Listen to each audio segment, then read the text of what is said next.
Hello and welcome to Fintech Insider Insights. I'm David Barton-Grimley, Strategy Director here at 11FS, and today we're going to dive a bit deeper into the world of digital commercial banking.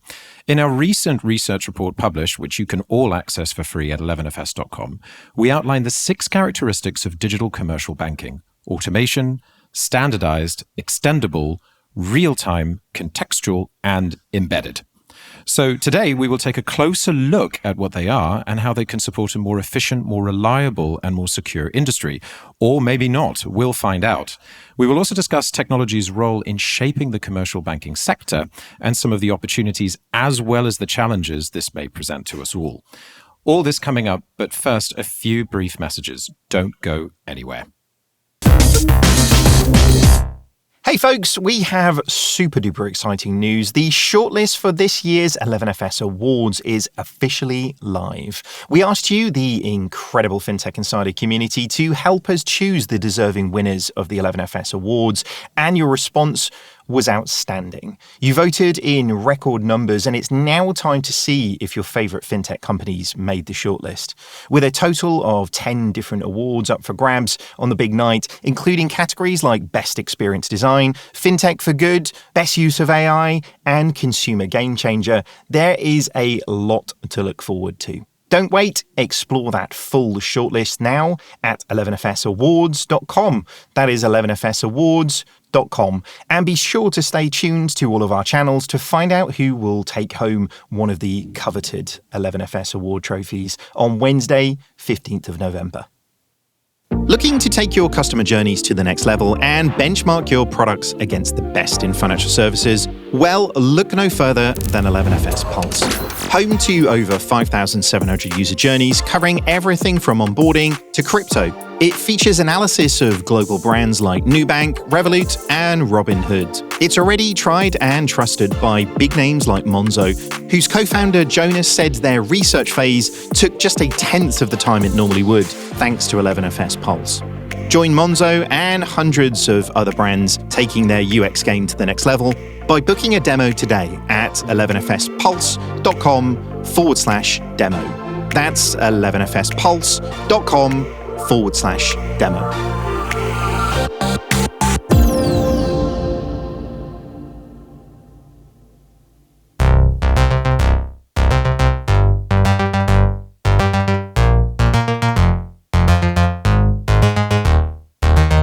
As always, I'm joined by some outstanding guests who can shed some light on this question. Our first guest is Pranav Sood, Executive GM EMEA at Airwallex. Great to have you on the show, Pranav. It's been a busy time for Airwallex. Do tell us what you've been up to. Firstly, thank you very much for having me. It's always great to be on the show. For anyone who doesn't know Airwallex, we are a payments platform for global businesses. So we help businesses of all sizes to collect, convert, send, and spend money around the world. It's been a really hectic year for us so far. We've actually just launched in Israel. We've also launched in Canada. We're in the process of expanding and extending our infrastructure around the world as well. And it's been great to be able to announce some big customer relationships, including one with Brex, which is helping them to power their international expansion as well. Amazing. You guys are growing so fast. And also joining us, it's a return to Fintech Insider for Sarah Kocianski, Fintech consultant and advisor. For those of you who don't know, please tell us a little bit about what you do, Sarah. Thank you, David. It's always a pleasure to be back, like the olden days. So what I do these days is I'm independent. I work for myself, but I work with a range of organisations of all sizes, basically helping them understand the global fintech industry and what it means for them and their customers. At the moment, I'm working on something really exciting, which is an organisation called WVCE. We are aiming to increase diversity in the world of venture capital. We had a big event earlier this week, I think, 2nd and 3rd of October. It's one of the things that I really love doing. So it's kind of my current passion project, if you like. Awesome. That's great to hear. And finally, we're delighted to be joined by Valentina Kristensen, Director Growth and Communications at Oaknorth. Welcome, Valentina, and do share a little bit about what's going on at Oaknorth. Hi, thanks very much for having me on. Yeah, for anybody who's not familiar with Oaknorth, we launched in 2015 as a neobank focused on supporting entrepreneurs. To date, we've lent about £10 billion to what we would sort of call the M of the SME or commercial customers. And actually, we published a report earlier this week with the Social Market Foundation looking at the barriers to enabling growth businesses on scale-ups in the UK and how we can, some recommendations about how we can overcome those barriers. Brilliant. It's definitely a topic that everybody's talking about, the future of commercial banking, which is why we're here today. So thanks everybody for joining. Let's dive in. So let's start with a broad look at the commercial banking landscape. So as I said in the introduction, technology is playing an increasingly central role in the way that banks are doing business. And we're hearing this both from incumbent banks, new fintechs, big commercial businesses themselves. So it'd be good to talk a little bit about this. Valentina, I'm going to go to you first because I feel like your experience and with Oaknorth as well has got a good broad view of commercial banking customers. What do you think are the primary digital needs for commercial banking services? What are you hearing from your customers? Yeah, so I think if you look at the market as it is today, you've obviously got the incumbents, and still about 83% of businesses bank with one of the big five banks. So there's still a lot of work to be done for neobanks like Oaknorth. And, the pain points are all the things you normally hear. It's very slow to open an account. There's often a very disjointed experience. You're not speaking to the same relationship manager. It's very hard to see, which payments are going where. It's very hard to sort of put controls in place so that, for example, if you want, you've got a business credit card, you don't want, everybody in the team to have access to it. You want to put certain controls in place. So all of those things are pretty painful with the incumbents. And then if you look at the neobanks, and most of the neobanks, they started with retail propositions, and then they, maybe with the exception of Tide, but then they've sort of done retail plus, or very much the sort of small micro business. So their propositions are built on apps and automation, which are fine for individuals like you and me and fine for small and micro businesses where the needs aren't necessarily that complex. But once you get to that 2 million up to 100 million revenue business, suddenly you might have much more complex corporate structures. You might have entities in different locations. You might have multiple ultimate business owners. And that's where there's this gap where the businesses aren't being well served by either the incumbents or by most of the neobanks. And this is really where I think, not only digital, but it's sort of also hybrid, because I think there's a need for certain products and services that those customers need. There's also a need for a relationship. Even if that's, digital, it's still a human plays a very important role as well. So I think it's about looking at the business and then saying, what's the need? And then deciding on the best approach for that need. It sounds like there's a huge amount of complexity in running a global business. And the more global you are, the more complex your supply chains are. I suppose in some ways, the more complex your needs are. We've got a really interesting statistic. 100% of respondents in the EACT Treasury Survey 2023 cited cash flow forecasting as a priority, with tech infrastructure and replacement of IT tools also ranking really, really high. And actually, I'd like to go into this a little bit. Valentina, what are you hearing the technical infrastructure being an issue as well? I mean, it's great for us as a business to use all of these wonderful tools that are available to us, but how can it integrate with the systems and the stack that we have? Yeah, exactly. I think, so often businesses of this size sort of just get presented with a menu of things, a menu of products and services, a menu of tools that they can use. And a lot of them might not be applicable to their business. They might be completely irrelevant for their business. But, unfortunately, the banks simply don't have the time, the resource, the willingness, or necessarily the capability to sit down and say, specifically for this business, these are the kinds of things that I think, based on their jobs to be done, need to be presented to them. And that's something that we really try to do. At Oaknorth, we sort of try to understand what is it that the customer needs and what are their pain points, and then work backwards from there, rather than sort of presenting a menu of options. You also have to think a lot of these businesses, whilst they, as I say, it's sort of the 1 to 2 million revenue up to 100 million revenue. a business that has 2, 3, 4, 5 million revenue probably doesn't have a hugely sophisticated finance team. They might have an accountant they see once a quarter. Maybe they have a finance director. Once you go up to, the higher turnover, then obviously, you might have a CFO and a much bigger finance team. And then, of course, the sophistication and the tools you might be using will be much better. And I think that's where, trying to work with fintechs that have solutions that are embedded with other fintechs. And I mean, we work with a number of fintechs at Oaknorth, really to try to create that, that optimal experience for the customer, not only at the front end, so the products and services they see, but also at the back end, the things they don't see, to try to make that experience as seamless as possible. It's always interesting to hear just how complex these needs are in commercial banking. And just on your point, Valentina, about taking a leaf from the book of retail banking and really understanding how customers have jobs to be done, and we just need to figure out what those jobs are and create services in order to do that. Sarah, I'm going to come to you on this. How do you think the needs of commercial banking differ from other retails? Are there what are the similarities and differences you would say broadly?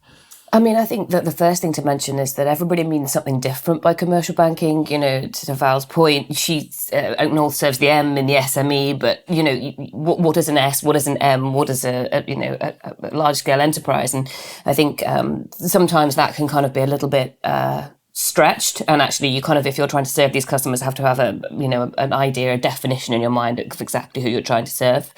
I think on the larger sort of end of things, on the what we would call like enterprise banking, if you like, some of the needs that are different are the fact, it's really the scale, the size and the scale. You're moving a lot more money. You're often moving it a lot quicker.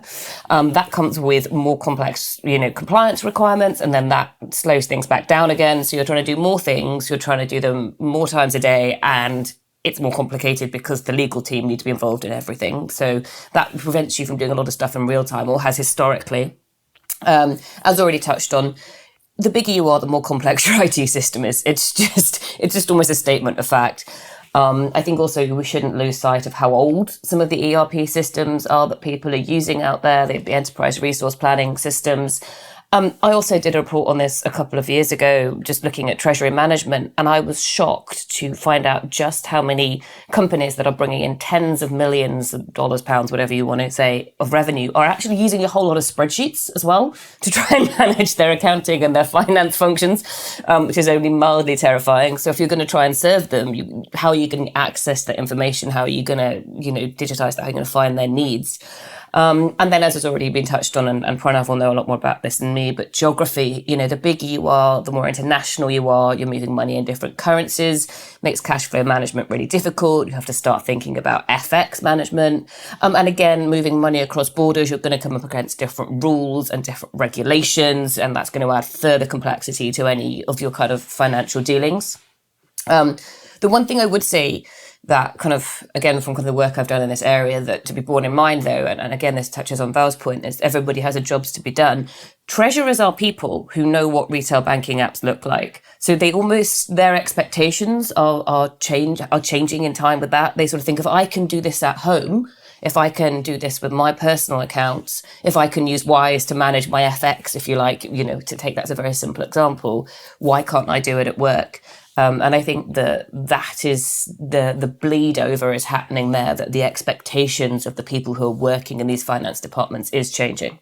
It's so interesting, and I think you're right. It's going to vary so much based on the size of the company, the sector, the geography, all of this kind of stuff. So Pranav, I'd love to come to you about this and talk a little bit about how digital are commercial banking customers really? I mean, so what would you say is a typical type of customer which uses the services that Airwallex provides?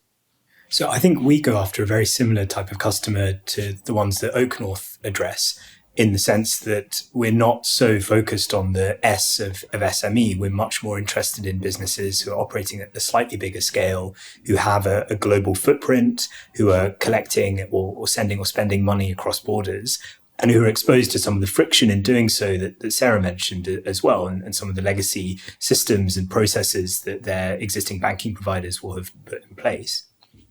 I think the interesting point is the one that Sarah mentioned as well, which is that business owners are people and consumers as well. And so they feel and they see the advancement that is happening in the consumer space, and they understand some of the changes that can happen in terms of ease of use and UX and UI in that world, and expect it in the B2B side as well. But what's always interesting to me is just how little some quite sophisticated business CFOs or treasury directors, how little they actually know about the way in which their money is moving around the world. And that manifests itself in a lot of different ways. So it manifests itself in the idea that, they think, we have to absolutely go and travel to America if we want to open a US bank account. Well, actually, you don't anymore. You can work with providers like us who can do that for you. Or guess what? I don't really understand how much my payment provider is charging me for FX because it's all bundled, but that's always how it's been. So that's always how it should be. And so it's a sort of paradox in the sense that people are becoming more and more attuned to the possibilities, particularly when it comes to user experience and kind of ease of use, but they're not necessarily being as clear about or as well educated on some of the differences in how people can now do things versus how traditional banks have done things in the past. Valentina, are you seeing something similar your side? Yeah, exactly. And I think, Sarah, you mentioned about some of these businesses having large payments to make. So again, you think about contextualizing things for the customer. If you're a property investor, the chances are you're making very, very large payments in one go fairly often. Now, most banks will have, for regulatory purposes, they'll have a limit in place. That if you want to transfer a certain amount, then suddenly it sort of raises a red flag, and then they have to go and do additional checks. Now, unfortunately, sometimes those checks can take several days, if not weeks, to go through. And if you're a property investor looking to sort of get your next deal off the ground, you might be on a fairly limited time frame. Then that's really not going to work by, having a bank that's sort of saying, well, we have to go through these various checks and balances and we'll kind of come back to you. And then you call up and it's someone different the next time. Another example is with, SME house builders or property developers. Often when you're building, you're going to build your next project, you have to set up a special purpose vehicle. And that special purpose vehicle needs a separate account. You can't just put the money into your existing bank account. So it's all good and well, that a bank may make it now easier for you to open an account. Neobanks make it fairly easy for you to open an account fairly quickly. But if you're in that business, you need to open perhaps multiple accounts. And again, you don't want to have to go through a lengthy due diligence process, lengthy AML, KYC checks. When you've kind of already got an account with the bank, you kind of want to be able to kind of be fast-tracked and get your SPV account set up so then you can then start working on your next project. Equally, you might be, a cash flow business like a restaurant or a hotel versus a cash flow business like a nursery, right? And a nursery knows exactly how much money they're going to have based on the number of kids that they can accommodate and exactly how many hours, how many are full-time, part-time, etc. Whereas a hotel or restaurant isn't going to necessarily know how many customers it's going to have day in, day out. So that's why context and contextualizing your offering is so important for each customer. It's not this sort of broad brush, oh, well, these are the products and services we offer. That's our offering. You have to go away and figure it out for yourself. It's trying to really understand what are the pain points and jobs to be done for each customer and then working backwards from there. And I suppose the counterfactual to, innovation and digital services, to use your example of a nursery or a property developer, these needs are so niche. And these organizations, in some cases, are so complex. Sometimes when I speak to commercial customers, they say, "Yes, I'd love to be using all of these systems, but what? The spreadsheets that I'm using are actually just working, and the banking relationship that I have at the moment is kind of fine. And you know what? Maybe I know that banking manager already, and I've known them for a very, very long time. So where necessarily does the impetus for change come from? I mean, we know there is. So we've been talking a lot about things like cross-border, cross-currency with Pranav, what you're doing at Airwallex. But I'm keen to talk a little bit about who is leading who, and is there any subsector where you're seeing the biggest growth? Where whether we're thinking about Oaknorth or Airwallex, where the bank or the fintech is leading the customer and saying, hey, these are all these wonderful things that you're not using, versus the customer actually saying, you know what, I need this. To your point, I suppose. Valentina, Pranav, we'll start with you. What types of clients are you hearing leading the conversation versus you having to go in and provide that leadership? Well, We serve a lot of tech businesses, and so we power many of the most innovative technology businesses in the world. So the likes of Brex or Rippling or Papaya Global and many, many others. Also some of the biggest marketplaces. So people like Shein and others are using our product around the world. And those businesses are very, very effective at pushing forwards the roadmap of innovation that we're producing, because they're also testing the boundaries of what can be done and what can be delivered. I think when it comes to the SMEs, honestly, I don't think there are that many SMEs who know the landscape well enough to dictate, exactly what we should build for them.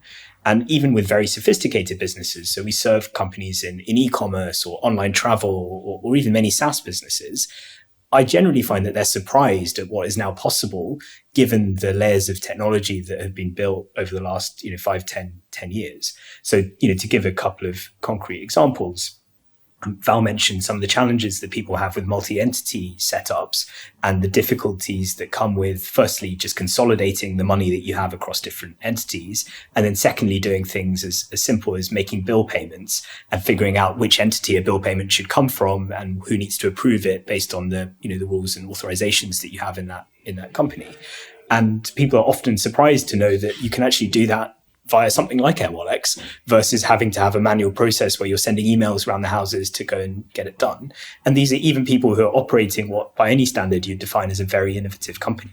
So I think, like Val mentioned and as Sarah alluded to as well, of course, as fintechs, as product-led organizations, you always want to be informed by what the customer is telling you.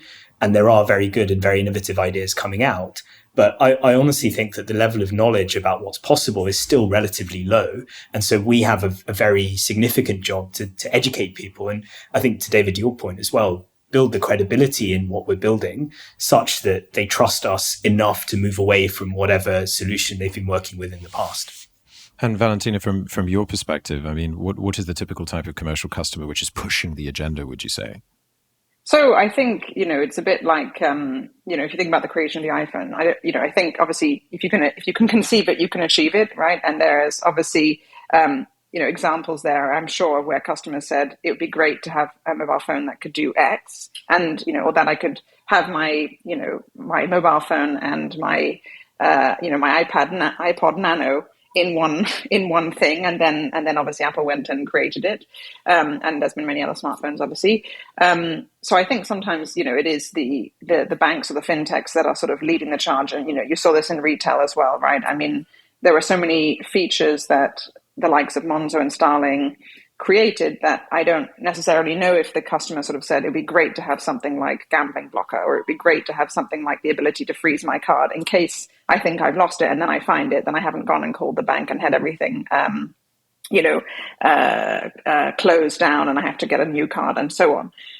So I'm sure that there's sort of, it's a combination of both. In terms of what we're seeing specifically, it's really a mix. I mean, as I say, those are all examples that we've heard from customers, of pain points. So, whether it's, a nursery business, whether it's a restaurant or a hotel, I mean, if you're a nursery business, again, the ability to manage who is able to spend on the credit card, you might need certain things, whether it's the food shopping for the week for the kids' meals, whether it's, deliveries of things like toilet paper and wet wipes and things like that in the nursery. Whereas if you're in a hotel business, there's probably someone with a very specific role, who's managing those kinds of things. And so I think those are just, again, different pain points. So in some cases, it's hearing from the customer and then saying, okay, that's something that might be a useful feature for those specific customers. Whereas obviously, if you're not a cash flow business, then the ability to do cash flow forecasting isn't necessarily going to be something that you'll care about or ever use.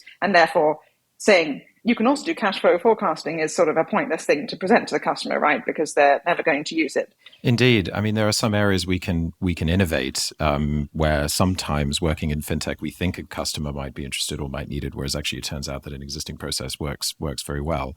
And I'm curious for us to talk about the innovation agenda in general within commercial banking. And Sarah, I'm going to come to you first on this, reflecting on the wider fintech industry. There's been a huge drive for innovation, as we've all seen, but there's definitely been some roadblocks, some blockers in terms of advancing customer adoption beyond a certain point. Do you think we are taking innovation for granted in fintech in general and in commercial banking? So I think one of the things that has already, again, been alluded to on this podcast that we underestimate is people's personal resources. Do I have the time? Do these people have the time to try and understand what this is and how it works and what might be better? If you're particularly, it's often said, if you're a small business or if you're self-employed, I need to be making money every minute I can be making money. So 4 hours spent working out which is the best accountant for me, or which is the best, bank account for me, or which is the best international payments for me is almost wasted time. And if I have the physical time, do I have the mental capacity to actually sit down and think, okay, I've got to do all this research myself? And I do think that extends all the way through. I think, if your job is within the treasury team, your job is CFO, there isn't that much time, very rarely is allocated in your time to actually sit down and work out what the problems are that aren't currently being solved. To the point you made, and the point about spreadsheets solve a problem. Do I have time to work out a different way of solving this problem? No, because right now I'm trying to keep my business going. And there's a lot of businesses right now that are going, I just need to keep going. I just need to work out how to keep going. I think there's potentially an opportunity there in certain areas. We mentioned hospitality and retail. How do I save money? How do I work more efficiently? So and that to get back to Val's point about jobs to be done, if you can present innovation as a solution to doing things more efficiently, and you can prove it will be more efficient or it will save money, then that is an opening. I think, unfortunately, a lot of innovation is presented in a way that everybody looks at it and goes, that's too big a job. I don't have time or energy to do that. I don't have a dedicated team within whatever my organization is to think about innovating payroll. I just need to make sure people get paid, or I just need to make sure we have enough money to pay people. So I think, again, that kind of carries through as to whatever size of the business is. But I do think that's one of the major blockers to innovation, to innovations being adopted within large organizations, even if they're presented up on a platter by a fintech or even, an incumbent bank. It comes down to making that tangible efficiency change to the business and moving the dial. Brilliant. On that note, we're just going to take a quick pause here and back very shortly. Hello and welcome LFG people to Fintech Insider, Blockchain Insider, 11FS Spotlight, 11FS Explores, Open Mic Night, After Dark. Through our podcasts, videos, newsletters, and live events, we have a direct line to a truly global fintech community. So if you're looking to sponsor and collaborate on content that connects with everybody from fintech beginners to the biggest VCs, then chat to our team at sponsors@11fs.com or visit 11fs.com to find out more. Long live the community.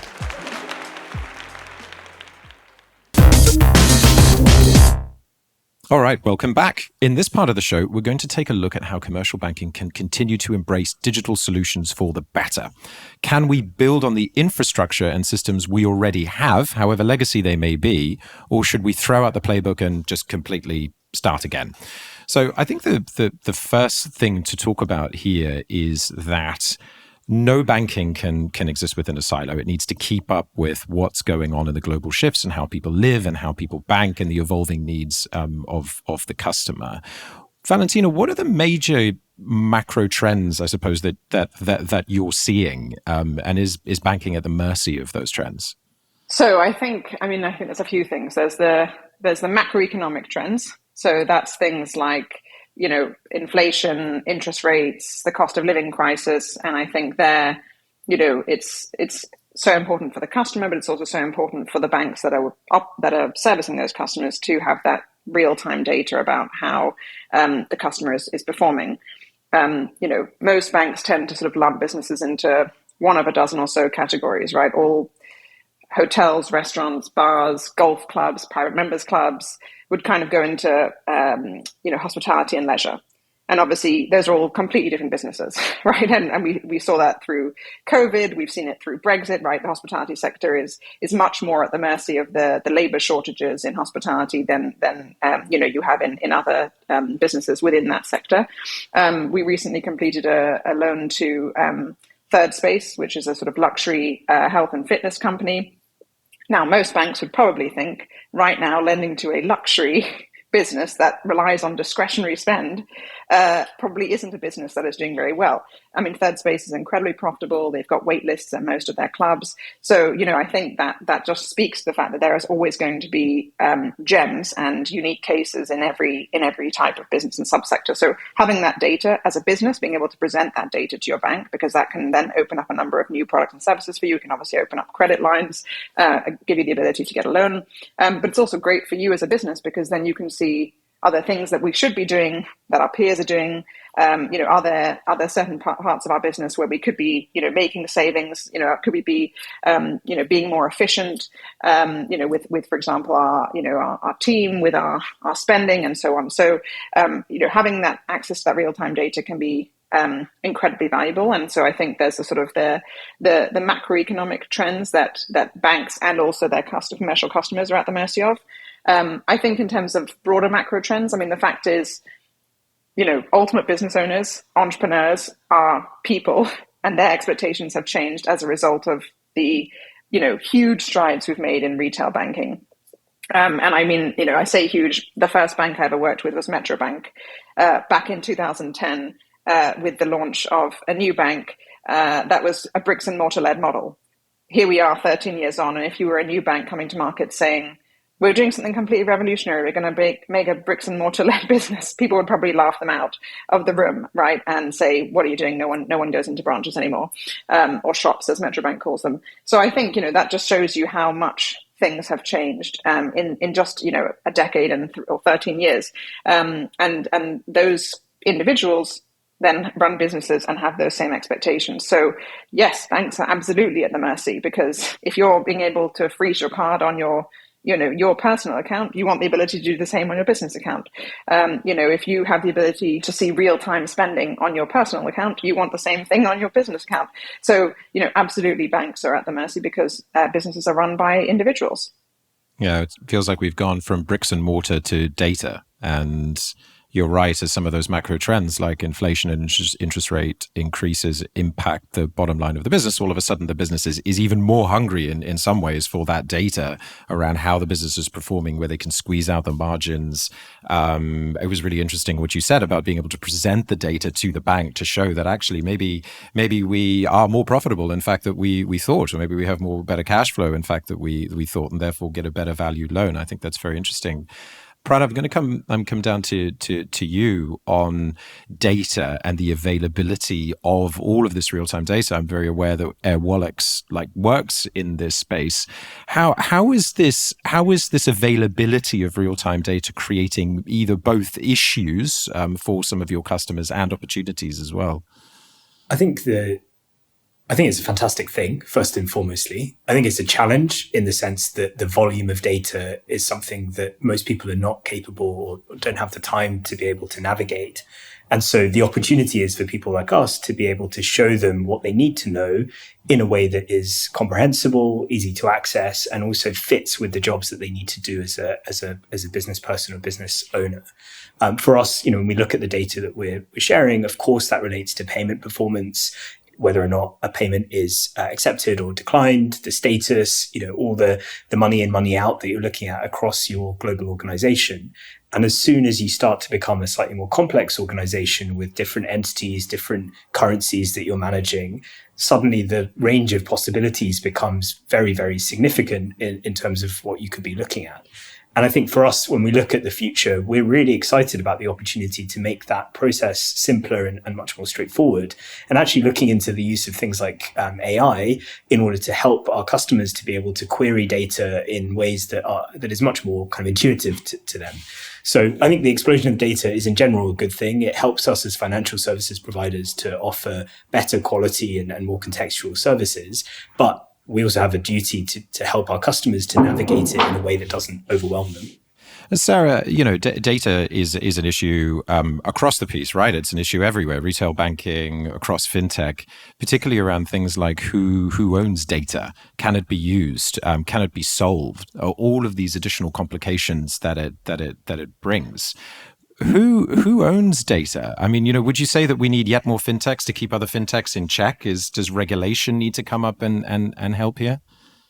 It's a really difficult one because I've done a lot of work on open banking, the UK's open banking or open finance, as we're hopefully moving towards sector now. And there are two schools of thought about how this should work. One school is the European school, where it's like, these are the rules. This is how you will share data. You will use these standardised APIs to transmit that data under these circumstances. These are the rules. This is what you must ask for from a customer. This is the authentication, etc., etc. And then you look at what's happening in places like the US, where certainly they understand how to use data, and certainly, they are using it. They are just doing it off their own backs, and that has created a huge industry. Companies like Plaid, for example, really, really capitalized on this. But they're now at a point where they're looking at to your point, how do we control this? And at the end of the day, whatever the rules are or regulations are, I think what people have finally come to realize is that it is my data. I am the customer, whether I am Sarah Kocianski or whether I am, I was trying to make a huge organization, but, ASOS, I own my data, like it is mine. And I think that kind of actually has to be the grounding principle for anybody who's going around using that data. I think there also needs to be transparency. So yes, we can use commercial data to make better, more informed decisions about that individual. And this is often described in a very positive light. We can give you credit access where you wouldn't get credit previously. We can give you a better loan terms. We can open an account for you where previously we wouldn't have been able to because we can't authenticate you, in this country or whatever.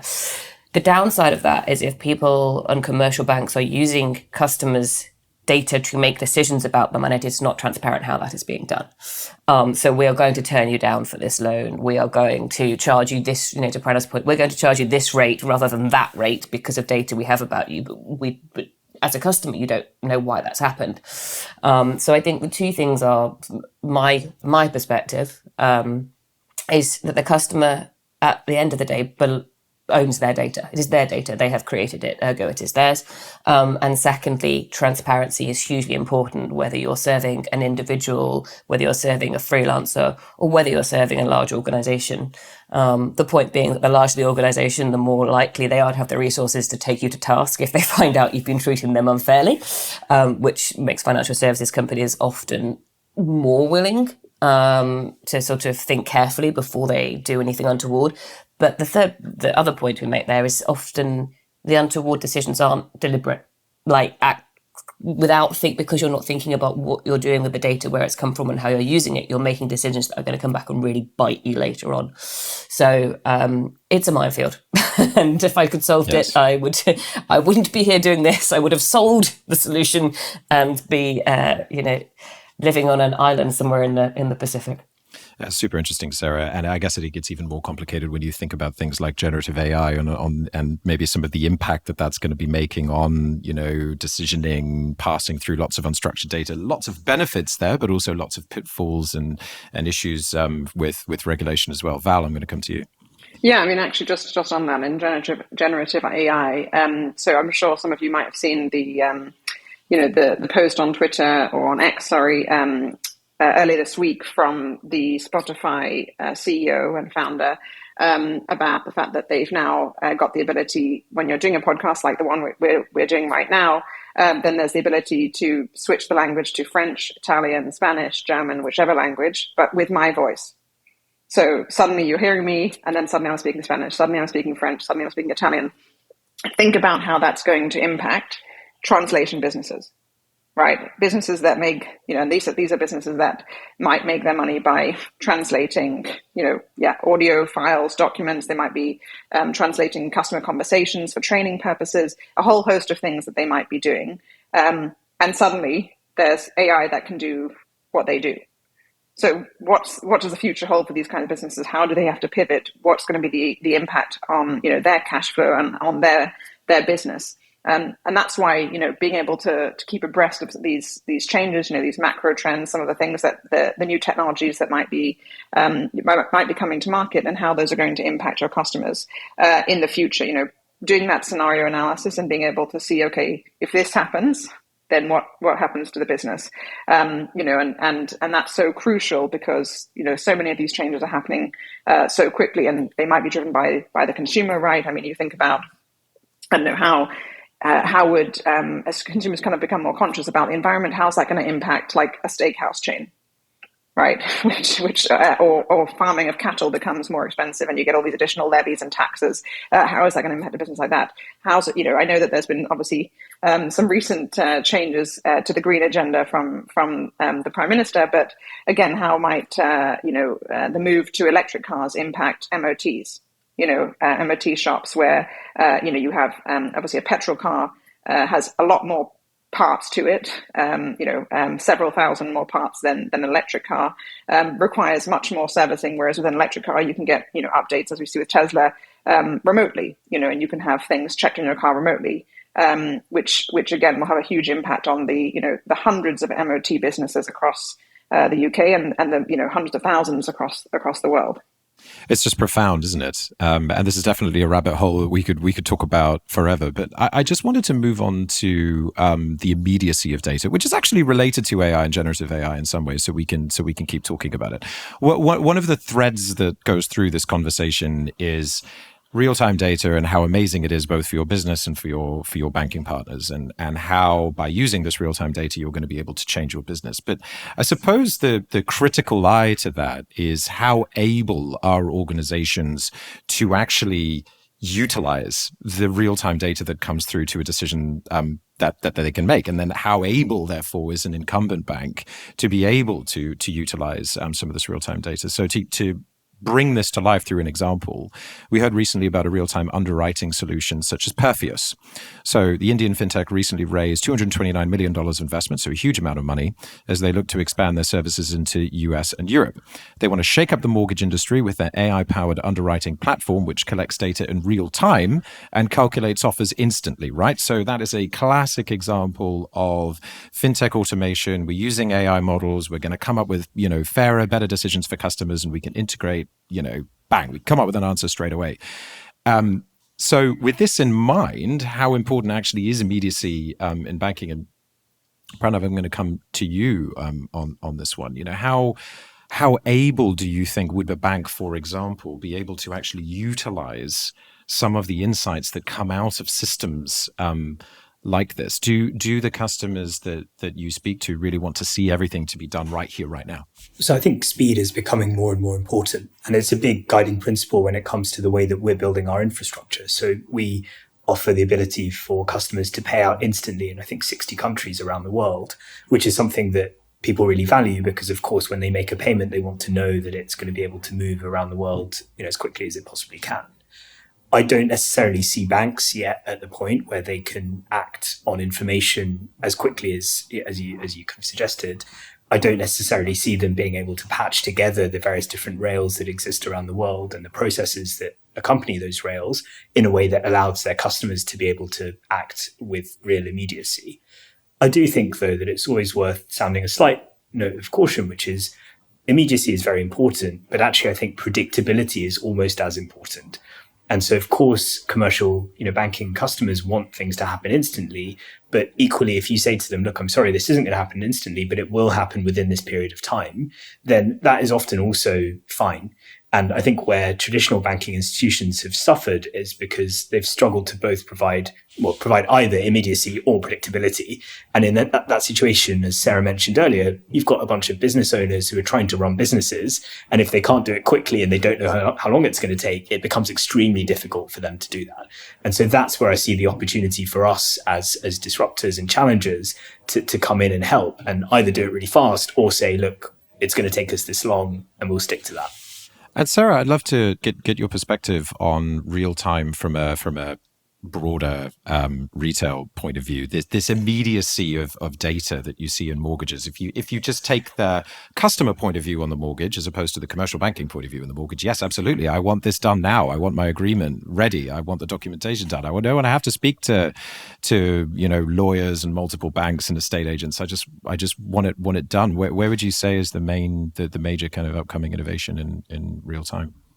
Or just any thoughts on it? But in mortgages particularly, or Fintech. just kind of real broad, fintech? Okay. I was going to say, I have thoughts about mortgages, but this is not the time or the place to go into that. I think real time, again, to go to the point that Val made earlier, real time needs to have context. Otherwise, real time is dangerous. So it's almost like saying, it's almost as simple as like saying real time buy now. Like, should you really be buying this right now? Should you probably, hang on, just stop and think for a minute. What is the context of whatever this purchase might be? And whether that is, buying that, whatever it is you've seen online, that handbag or that top or that, pair of trousers or whatever, should you be buying that right now? What is the context for this, and secondly, kind of the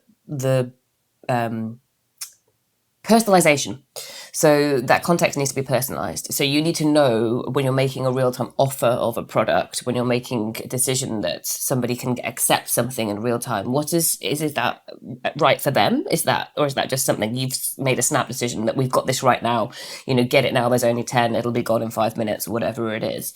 I think some products, and this is, people who know me and listen to this will laugh because I'm at heart, I'm a researcher and analyst, and I always want to spend time looking through I don't like to make real-time snap decisions. I like to take my time behind it. And then maybe I want things to happen quickly, but I don't necessarily want things pushed at me and it goes, right, do it right real time now, push this button and you can't take it back. Like if it's push this button and you can't take it back and you spent 20 quid on a pair of trousers, then that's that. But if it's push this button now and you can't take it back and it's a new credit card, and you didn't understand the terms and conditions of that credit card, or it's changing the terms of your loan, and that can go all the way up to an organisation of any size, or it's changing the terms of your insurance, change your insurance right now.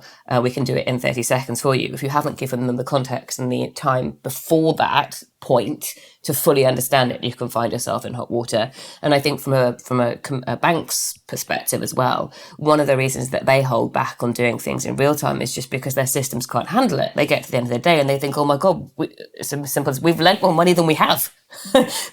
Whoops. Now how do we fix it? So I think that, that was a bit of a long and winding road, but I think the most important thing when you're doing anything in real time is that it must also have the point of context. And I think that's particularly dangerous as well, or that's particularly important, sorry, when talking about embedded. If you throw embedded into the real time as well, then context is 100 times more important again. You're right. Actually, sometimes decisions do take slower than sometimes we think or get excited about when we think about fintech innovation. And I just want to go around to the panel for the final word. We've been talking a lot about real-time data. We've been talking about contextual decisioning. What does the future of innovation look like? What's coming up next? Pranav, I'm going to come to you first. Are embedded solutions the answer? Is there anything else? What's next for you? I think more embedded and more AI. Those are the two areas where I see a huge amount of opportunity for us as fintechs to do more. And I think in the embedded side, we talk a lot about banking as a service, but in reality, I think that's only a real fraction of what embedded financial services can look like.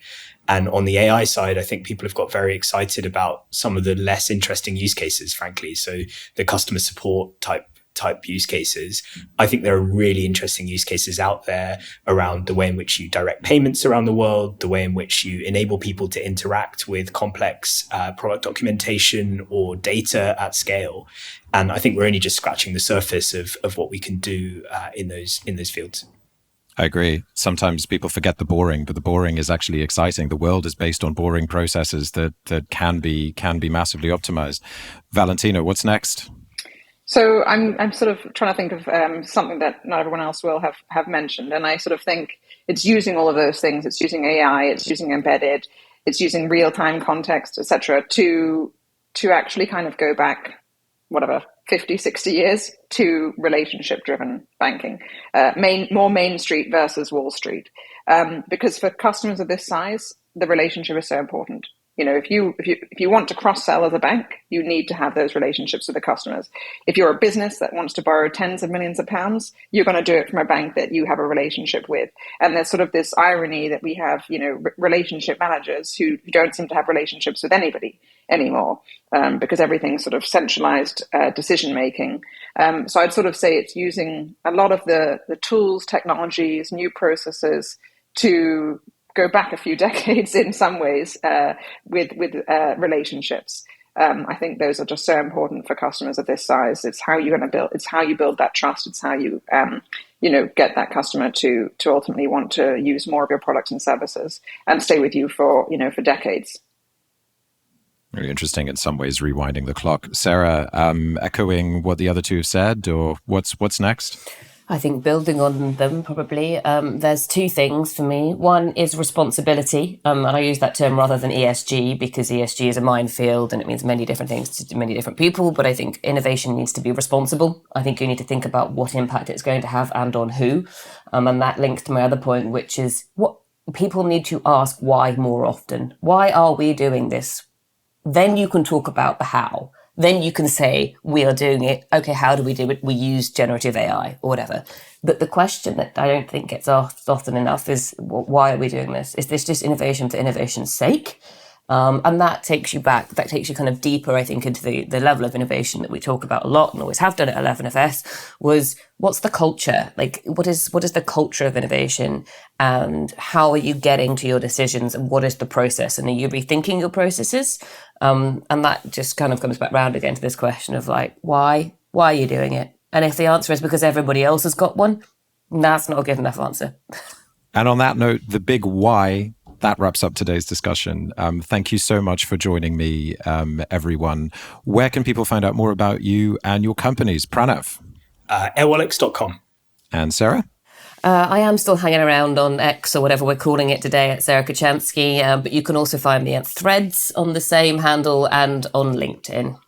And Valentina? Yeah, you can find me on LinkedIn. And if you want to find out more about Oaknorth, it's oaknorth.com. And you can find me on LinkedIn as well at davidbg or on 11fs.com. Thanks for listening, everyone. And if you like what you've heard, follow our podcast and don't forget to leave us a review. It helps us to make it better and helps others to find the show. As always, if you want to join the conversation, find us on social media. Just search for 11FS or Fintech Insider or email podcasts@11fs.com. Thanks very much and goodbye.